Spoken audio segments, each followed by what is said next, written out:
Recording. Hello and welcome to this panel. I am Giuseppe Di Caprio and I curated the International Short Selection. And I'm very happy to be here today with Isaac from Complicated. Welcome here, Isaac, and please introduce your work. Then we can start a conversation about it. Thank you for having me, first of all, at Wicked Queer. My name is Isaac. I am a filmmaker from Israel, although I'm also originally from Italy. And I made a short film, narrative short film called Complicated. And that was also the final film within my film studies at Steve Tisch in Tel Aviv. Basically.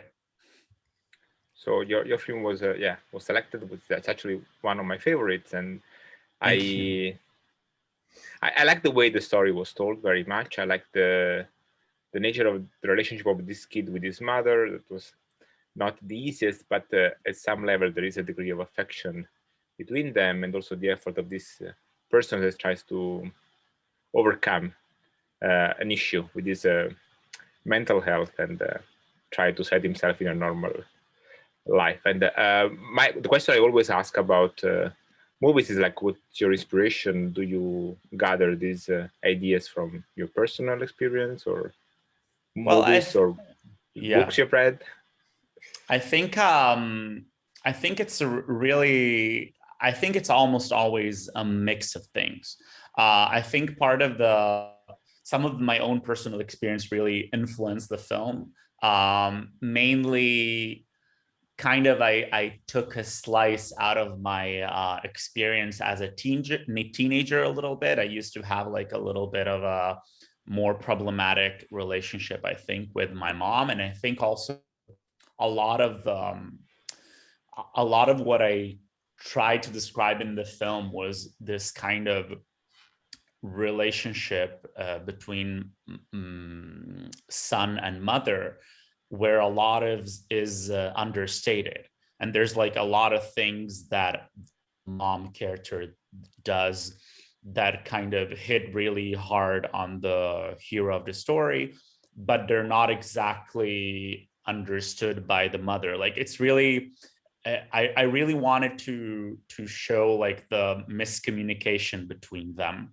And also I think a lot of the film was also informed by a similar experience that I went through with mental health, but also I think with my experience being very young and overweight and like really hairy and like of course I don't know how much I succeeded exactly to tell it how I wanted to, but I've never, when I watch gay like LGBTQ themed short films and more specifically gay films, I almost never see the overweight, hairy archetype.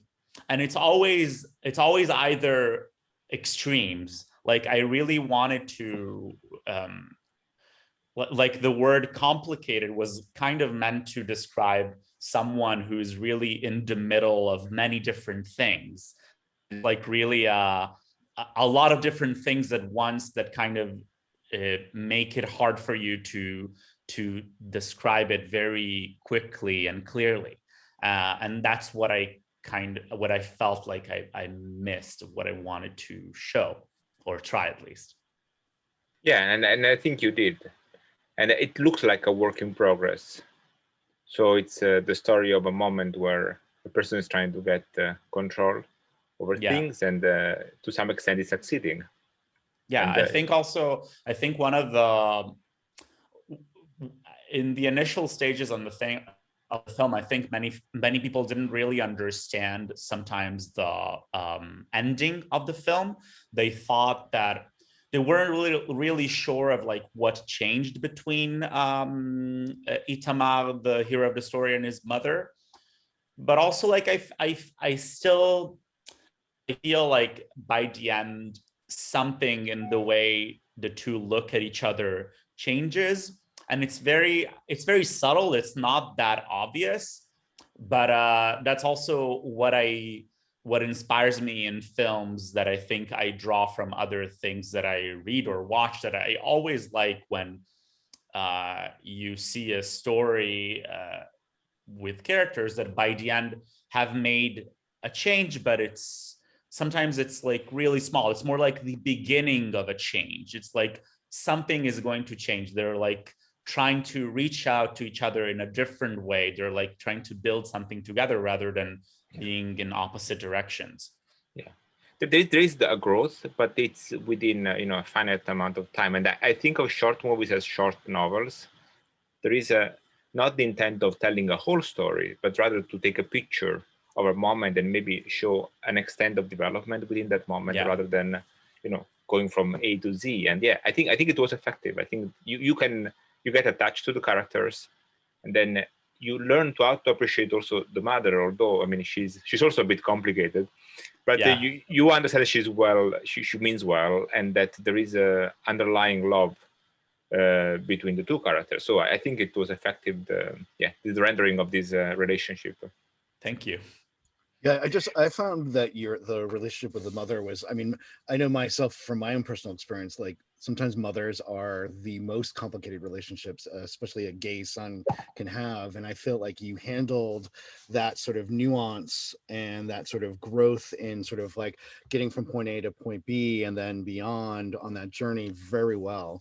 And, I continue to urge you to keep telling stories like that, because I think it's really important and also very universal, because I know that a lot of people, queer or not, have very complex relationships with their parents. And that's something hard to navigate too, because we're all sort of fed these myths that parents are supposed to be this, your children are supposed to be this, and I feel like that a lot of times the heartbreak of sort of coming out also sort of like plays into that, sort of those expectations of what was supposed to happen and what will be, and sort of navigating all that is it's always a journey. And I think that your short really kind of like effectively told that story. So good job on that. Thank you. Yeah, it's been a long journey making this film, and really, like, a lot of what we really tried making the film was really to also kind of create completely different spaces for the two characters to communicate the differences between them, because both of them clearly are alone in a way. Like, the main character clearly is alone and has a lot of issues. The mother is also alone, and also in the beginning the film had another kind of really small storyline mentioning the fact that her husband and the hero's dad is not there anymore. He died, but then we thought it wasn't needed. But both of them are like alone, but they're coping in extremely different ways. Like, one is like really loud, trying to get out there, trying to like really do it, and the other one is kind of stuck. And we really tried as much as possible to create this contrast, so that then afterwards, hopefully, the differences between them would be clear, I think. And yeah, like, a lot of it, some of it was really taken from my own experiences with my mom, particularly when I was younger, that were the things. It's interesting what you said, that a lot of the many times I'm thinking of films that I like, that many times that I see a gay character with a mom, it's always not always, but often it's about extremes. Like, either the mom is very supportive or she's not very supportive, and walking that like very thin line between like approving and not approving. I think that's the experience of a lot of people. And that's also sometimes what is really hurtful, that you don't really understand where things stand. And that was also my experience growing up, that sometimes maybe my mom, she has come around since then, but that sometimes she would say something that I wasn't really sure where it would fall, and it would make me feel bad about things. and that is also what kind of prompted like the entire story of the film, that like even you shouldn't wear that shirt. It's like you should be more discreet. That is not you. It's kind of like, oh, then what am I? Like, then what is it? And yeah, that I feel that is an experience that I hear about more rather than I see more like in films. Yeah, I see perfectly what you mean, and yeah, as a kind of representation that is needed, either for, as you were saying, the body representation of the character, but also this kind of relationship that is so nuanced and real. Yeah. And this is a thing I say every time I have these conversations. Every time I pick a movie, as an Italian, I am obsessed with the concept of family, and you are Italian and Middle Eastern, so I mean, I guess it's like Yeah. twice as much. Yeah. And like so many things combined. Yeah. and my question was, you set your movie in Israel. Can you imagine the movie set in other cultural context?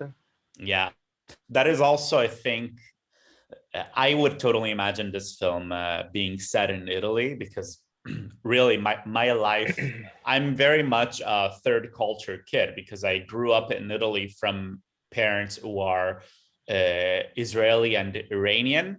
So I grew up in a family of immigrants, and now I'm an immigrant myself, kind of in Israel. So I think that even my film is a little bit of a mishmash of references. Even in my past films, I always like put songs in Italian, and for this film, the vibe was very much like 90s music, and we really went for it. But I think that I can totally imagine this film being set in Italy. And I do think that sometimes the way I write, also particularly in Hebrew, I think reads different than people who are Israeli who write in Hebrew and do a film in Hebrew, because really, like, I haven't grew up in Israel, but this film could totally take place in Italy, I think. And even the core experiences of the film, like even the whole thing at the pool was kind of inspired by when I was 19. This really good-looking guy asked me out on a date at the pool during the summer, and I didn't know how to shave my back, so I kind of lied to my mom, and I was like, "Can you help me shave my back because I don't feel good about myself?" So maybe it's not clear for Israeli viewers, but there is a lot of my Italian experience in the film. And it's also the other way around. Like, for instance, the actress Hani Nachmias, who plays the mom character, she's super famous in Israel. Like, she's a child star who sang a lot of songs, and people like love her, kind of like you'll understand me, Giuseppe, like kind of an Israeli Christina D'Avena. And people love her, but of course, because I didn't grow up with her, I had a different treatment of her. She was fantastic, but like it's not the same. So everything ends up being a mishmash of references. It's very interesting. But I think I think that like that sort of new almost gaze to all of that really kind of speaks to the sort of universality of your film, because I'm born and raised in America, so but I felt like I felt a very strong sort of like relation to your subject matter, and especially with the sort of the back shaving too, because I'm also a pretty hairy dude, and Yeah. I grew up in I'm probably a bit older than you, but I grew up in the sort of like where 80s porn and the sort of the marketing and the sort of gay community was like smooth guys. Yeah. And also very thin guys too. And I'm a bigger, hairier guy. And I definitely felt a lot of pressure, especially in my earlier years, to alter my body hair to feel more comfortable in public and stuff like that. And I'm really kind of glad that sort of like when I stopped thinking about that, I felt like so much more comfortable in my own skin, I which was completely great, agree. which is kind of great. And for me, I thought it was really refreshing to actually see the struggle being portrayed, because I feel like that doesn't really get talked about a lot, as well as again, because the a lot of gay cinema is very kind of obsessed with sort of keeping that sort of like thin, smooth, sort of boyish almost sort of stereotypes alive. And I, again, I appreciate your sort of taking it to that next level, and taking your own personal experiences and sort of sharing that with us, because there are other people out there that sort of feel the same way, and I think that's the power of film in general, and also the power of your film. So Thank you. I think all experiences are valid, really, but like, I generally, when I write something, I always want to, like, I'm basically trying to do something that I would like to see myself, because I haven't truly found it. And yeah, I can completely relate to your experiences, because like, even I think years and years later, I've completely let it go. I'm like, okay, I'm a hairy gay guy. It's fine, no worries. But back then it used to be completely different. And ideally, I would like to continue making films that might relate more to these experiences. But of course, we'll see. Everyone is perfect. Let's yeah, Yeah. it's just a matter of sort of twisting your head around that, sort of like that you are the perfect creation that you are, and perfection is actually the myth. Yeah. But you are ultimately perfect in your own sort of skin, and Yeah. it is hard to sort of get to that place sometimes. We have we as LGBT folks always sort of have this set of standards imposed on us from the culture, and to sort of undo all that damage is a long and lifelong process, I guess. So any way Yeah. we can kind of move that needle forward to sort of help people sort of accept themselves a little bit more is, I think it's good work. So Yeah, that's also what, like, I don't know if you ever get there. That's why, if you ever fully get there, because you perfection doesn't really exist. So that's why also it was important for me to, like, if I'm doing this film, I don't want that at the end of the film everything will be fine and everyone completely accept themselves, because that life just doesn't work that way. So maybe at the end it's like, I'm able to open that door, and then we'll see. But you're not really sure what will happen. But even doing that is a huge step forward, yeah. Especially if you come from 90s porn and twinks who are, if that is your influence or teenage years, for example. yeah, I mean, because the thing is, like, I mean, I grew up, my formative years were in the 80s.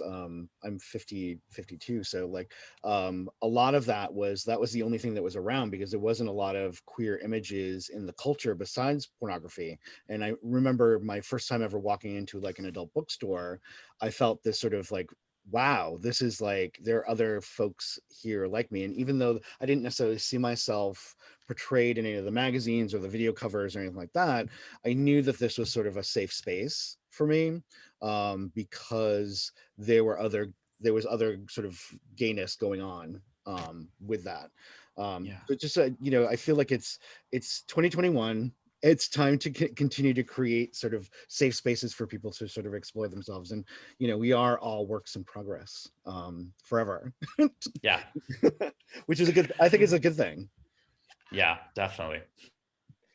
I have another question. Maybe this could be the wrap up of this conversation. We receive a lot of material from Israel, and I understand it's a very lively country when it comes to movie production. And you moved to Israel to study cinema, as I understand. So yes, would you like to share with us your experience of the context and how it differs from your previous experience? Well, yeah, I didn't really have a lot of experience in Italy, specifically in the filmmaking business. I started in Italy studying communications as my BA, and then I already knew I wanted to do something else after. And I just thought, since I was familiar with Israel, because I spend here a lot of time every summer to visit my family, I was like, I'll try to submit to Steve Tisch my application. And if I get in, then I'll get it and I'll move here. And it ended up working like that. So I can't really draw a comparison because I don't have that much of an experience in Italy. I just knew from people that I talked to that Israel really does have a very bustling industry. Even if you think a country like Israel that is really quite small has like maybe 9 or 10 major film schools that all kind of produce really good material. And also I knew like of the pedigree of my own school, there's always like a lot of film that go to the Cine Fondazione or other festivals. Even this year, one short film was nominated for an Academy Award. I kind of knew that I wanted to try it there. I've been there for quite a while. I just recently graduated, but I can't really draw a comparison from Italy because I don't have an experience. I just know that when I looked for schools in Italy many years ago, there were much less. I wanted to try in Rome, I forgot the name. What is the name of the major film school in Rome? I don't remember, I'm sorry. But they opened every 2 or 3 years for new applications, and then I missed it. So, yeah. So it was a good experience anyway to attend this school. You found it? Yeah, it was a really good experience, and very shocking sometimes, very new, but very good, I would say. And Complicated was my final film as part of my studies. So we'll see what's next. I want to piggyback a little bit on that sort of question too, and to kind of like maybe distill the question down a little bit even more about how is it working in sort of a industry. Israel has a bit of problematicness in the world, especially around LGBTQ issues. How is it working as a queer filmmaker in this sort of industry too? I think it really depends. When you talk about Israel, I think it really depends on like where in Israel you say, because I live in Tel Aviv. So my experience is drastically different from people who live in the West Bank or other areas of Israel that of course are more problematic because of the occupation, all of that. So my experience has been largely very positive, but just because I live in Tel Aviv. And that is also, I've been thinking about that on many different occasions, also in regards to LGBTQ rights and even the situation right now with the vaccines and a lot of different things that really, my experience is a very, very specific experience to Tel Aviv. And it doesn't necessarily describe Israel at large. And Tel Aviv, of course, is a very cosmopolitan and accepting city and very pro-LGBT, but it does feel a little bit like a bubble. Like it's very, very different than the rest of it. And I really feel that a lot. Well, it hasn't happened in a while, but I feel it a lot when I go back to Italy. I'm from a city called Padua in Italy that is like a medium-sized city, and it's not at all as cosmopolitan as Tel Aviv. And there I really feel the difference in attitude, because even here, like my day job is working in marketing and video, and like I'm just out as a person and as a filmmaker, and there isn't even like a question. There isn't even a question of it being problematic. But then again, I think somewhere else it might be completely different. So I think that in a way I am a little spoiled in a sense. And totally valid, because I mean it happens throughout the world is that, you know, LGBTQ plus folks kind of flock to sort of urban areas, cosmopolitan cities, because there is a degree of safety in numbers there. And also sort of they're a little bit more progressive as far as ideas. You know, and it, for us in America, it's kind of like trying to reach the middle of the country, because the coasts are fairly progressive, but the middle of the country might be a little more difficult to sort of be LGBT and out and, you know, living your best life. So I thank you for that sort of a little bit of insight to that, because hopefully it'll help our viewers who are living in areas that aren't necessarily quite as urban to realize that there's space for everybody.